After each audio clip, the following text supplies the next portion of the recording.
Thank you. We are having a hearing that will touch upon the important topic of drug pricing. And I will admit to being frustrated that we're not considering perhaps some additional policies.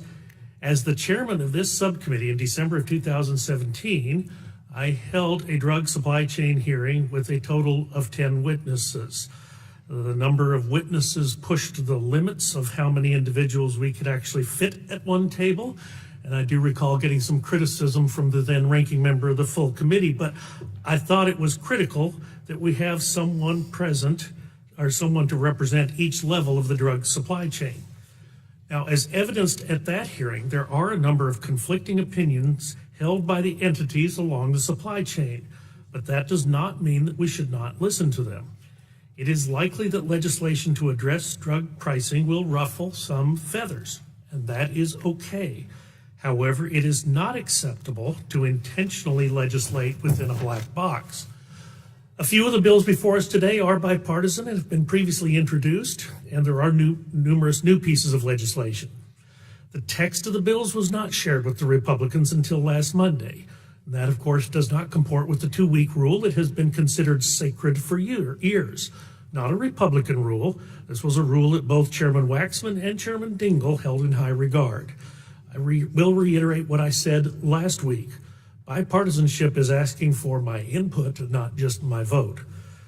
There are some of these bills that we might have been able to work and collaborate, and we may still be able to collaborate going forward, but giving a member less than 24 hours to sign on to a piece of legislation they've never seen is discourteous, especially when we have said at each step along the way in this Congress that we're willing to work in a bipartisan fashion.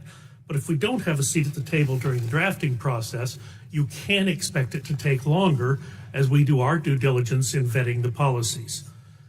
Additionally, no stakeholders have been consulted in the drafting of these bills, including the Association for Accessible Medicines, the generics manufacturers whose bills, some of these bills are intended to benefit.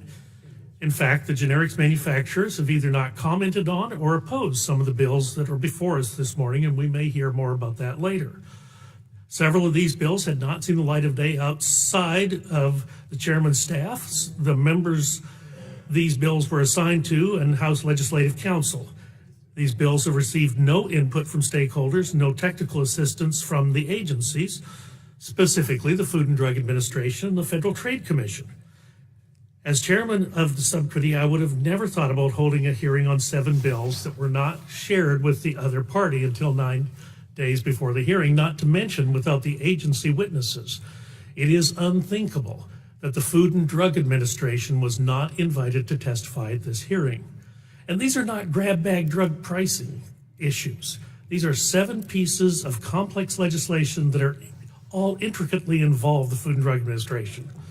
And not only was the Food and Drug Administration not invited to present us with their thoughts about these bills, but the Food and Drug Administration was not consulted for technical assistance on any of these bills prior to this hearing. I learned that the staff spoke with the Food and Drug Administration about these bills for the first time yesterday, and the agency had more questions than answers. As the agency that would be largely tasked with implementing these bills, should they be signed into law, it is troubling that agency witnesses were not considered. Ideally, the Republicans could have called the FDA as our Republican witness, but we didn't get the notice for the hearing in time to allow us to do so. As you recall, it does take some time to get testimony cleared through Office of Management of the Budget. But I do want to thank the witnesses who are here today, and I want to thank them for agreeing to testify before us this morning. This is a complex problem, and as someone I think previously has said, there is no one single solution.